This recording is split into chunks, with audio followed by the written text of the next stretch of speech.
আসসালামু আলাইকুম। স্পোর্টস 24/7 এর পক্ষ থেকে আপনাদের সাথে আছি আমি তালহা ইবনে শরীফ এবং আপনারাও জেনেছেন এবং আমরাও জেনেছি 16তম বার আর্জেন্টিনা কিন্তু কোপা আমেরিকার শিরোপা জিতেছে এবং এখন পর্যন্ত সর্বোচ্চ বার কোপা আমেরিকার শিরোপা কিন্তু আর্জেন্টিনা নিজেদের দখলে করে নিয়েছে। আমরা কিন্তু দেখেছি দর্শক সমর্থকদের অনেক উল্লাস এবং উত্তেজনা ছিল পুরোটা সময় জুড়ে এবং প্রত্যেকে আমরা দেখেছি যে অনেক উল্লাসের সাথে খেলাটা উপভোগ করেছে। আমাদের সাথে অনেক আর্জেন্টাইন ভক্তরা রয়েছে যারা পুরোটা ম্যাচ উপভোগ করেছে। আমরা তাদের কিছু মানুষদের সাথে আমরা এখন কথা বলবো, দেখবো তাদের কেমন মনে হচ্ছে এবং আজকের এই মুহূর্তটা তারা কিভাবে উপভোগ করছে। নাম কি ভাই? আমার নাম মোহাম্মদ আল ফুয়াদ ইমন। কেমন মনে হচ্ছে? আমি প্রথমত বলি আমি এই খেলাটা সবার সঙ্গে একসঙ্গে দেখবো বলে নওগাঁ থেকে এসেছি। নওগাঁ থেকে এসেছি এই ম্যাচটা দেখবো বলে। আমরা যারা দেখলাম তারা দেশের বিভিন্ন জায়গা থেকে আমাদের আর্জেন্টাইন ফ্যান বেজের যে গ্রুপটা সেখানে উপলক্ষে আমরা এখানে আসছি আর কি। তো খুবই ভালো লাগছে।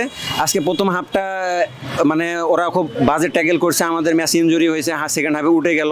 দি মারিয়া আজকে অনেক লং টাইম পর্যন্ত দায়িত্ব নিয়ে খেলেছে।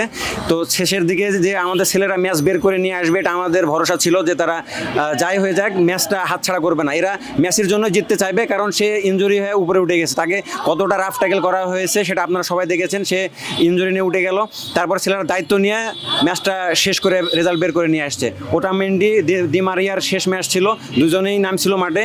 এটা ওরা একটা জয় দিয়ে তাদের শেষ ম্যাচটা শেষ করলো। আমি যদি একটু বলি যে আর্জেন্টাইন তারকা ডি মারিয়ার শেষ ম্যাচটা ছিল আজকে এবং তারা সেটাকে রাঙিয়ে তুললো। অন্যদিকে মেসিরও হয়তো এটা শেষ কোপা আমেরিকার ম্যাচ ছিল। তো সব মিলিয়ে কি মনে হচ্ছে যে মেসির যে ইনজুরি হয়ে মাঠের বাইরে যাওয়া, ডি মারিয়া শেষ পর্যন্ত হাল ধরা এবং একটা গোল অনেক প্রতীক্ষার পরে এক্সট্রা টাইমে যে আমরা গোলটা পেয়েছি, তো কি মনে হচ্ছে গোলটা কি আরও আগে হওয়া উচিত ছিল নাকি? এরকম ম্যাচগুলো এরকমই হয়। ফাইনালে বিশেষ মুহূর্তে কেউ কাউকে ছাড় না দেওয়ার মন মানসিকতা থাকে, সবাই জিততে চায়। কারণ এখানে কলম্বিয়া আনবিটেন ছিল 28টা ম্যাচ, তারাও চাইতো যে 23 বছর পর ফাইনালে উঠেছি ম্যাচটা জেতার জন্য তারা ট্রাই করেছে অনেক। তো ফিজিক্যাল ফুটবল তারা খেলেছে। আর দি মারিয়া মেসি ইতিহাসের সেরা জুটি। অনেকে আসবে যাবে কিন্তু এদের মতো আর্জেন্টিনা দল বলেন অন্য দল বলেন কেউ আসবে না, এরকম জুটি হয় না আসলে। তারা যেভাবে খেলেছে ডোমিনেট করেছে এটা অসাধারণ অসাধারণ। তো আমি মনে করি যে অনেক তারকা মহাতারকা আসবে যাবে। আমরা পেলে ম্যারাডোনা খেলা দেখিনি কিন্তু আমরা মেসি দি মারিয়ার খেলা দেখেছি। আমাদের মনের মধ্যে আক্ষেপটা নাই যে আমরা পেলে ম্যারাডোনা খেলা দেখিনি। মেসি দি মারিয়া সেই আক্ষেপটা আমাদের ঘুচিয়ে দিয়েছে। তারা বলা হয় যে ন্যাশনাল টিমে ফ্লপ ছিল কিন্তু তারা এমন কিছু করেছে আর কারো পক্ষে ন্যাশনাল টিমে এটা আর করা সম্ভব না। 2টা কোপা টানা হারার পরে 2টা কোপা টানা জিতা এটা ইম্পসিবল যে কারো পক্ষে, আমি মনে করি।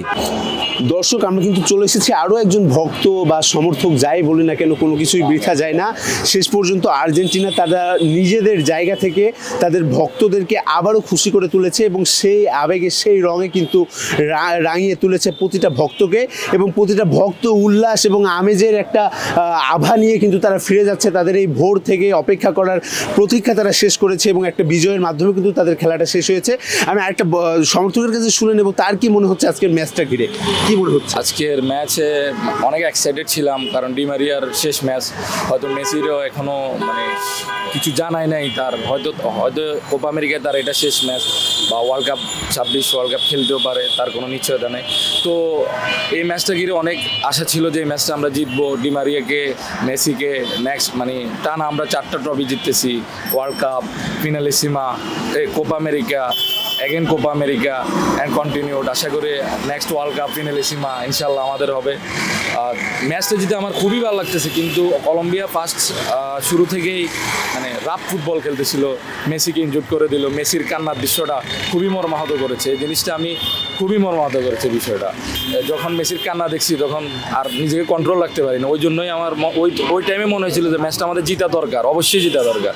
তো সেই কাজটা যখন মার্টিনেজ মাঠে নামলো, মার্টিনেজকে নামানো হলো, আমার কনফিডেন্স ছিল কেন জানি আজকেও মার্টিনেজ গোল করবে।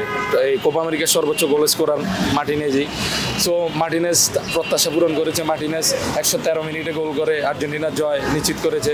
জিনিসটা উপভোগ্য, জিনিসটা আজীবন মনে থাকবে। আর্জেন্টিনার এই জয়ের দ্বারা তারা অব্যাহত থাকুক। Vamos Argentina. আমরা একটু যদি চলে যাই আমাদের স্পোর্টস 24/7 সিইওর কাছে এবং আমরা শুনবো তার অনুভূতিটুকু আজকে কি মনে হচ্ছে, কেমন লাগছে আজকের ম্যাচটা জিতে।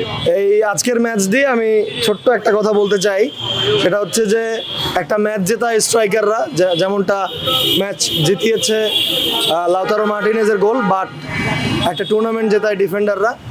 আর্জেন্টিনা নামক দলটা এখন আর হারে না। আর্জেন্টিনা নামক দলটা এখন যে কয়টা ম্যাচ হারে তার চেয়ে বেশি ট্রফি জেতে। আপাতত এটার চেয়ে বেশি খুব বেশি কিছু বলার নাই। ক্রিস্টিয়ানো রোনালদো কেঁদেছেন, কিন্তু তার টিমমেটরা তার সেই কান্নারকে আসলে ভুলিয়ে দেওয়ার মতো উপলক্ষ করে দিতে পারেননি। বাট লিওনেল মেসি কেঁদেছেন, তার টিমমেটরা তার সেই কান্নাকে শোককে শক্তিতে পরিণত করে সেই কান্নাকে হাসিতে রূপান্তরিত করেছেন। That's it and the smile Sage it all. এবং এটাই আসলে দেখার ছিল। মেসির হাতে আরও একটি আন্তর্জাতিক ট্রফি, এবং আমি জানি না মেসির এই দৌড় বা আর্জেন্টিনার এই দৌড় কোথায় শেষ হবে। এবং সবশেষ দুইজনকে নিয়ে বলতে চাই, ক্রিশ্চিয়ান রোমেরো এবং লিসান্দ্রো মার্টিনেজ, এই দুইটা ছেলে আর্জেন্টিনা টিমের হয়ে যতদিন খেলবেন আমার মনে হয় আর্জেন্টিনাকে হারানো এবং তাদের পিছনে যতদিন এমিলিয়ানো মার্টিনেজ থাকবেন ততদিন আর্জেন্টিনাকে হারানো কিংবা আর্জেন্টিনাকে গোল দেওয়া এই বিষয়টা যে কোনো দলের জন্য কঠিন হয়ে যাবে। Congratulations Argentina, congratulation Messi and Di Maria too for his last match.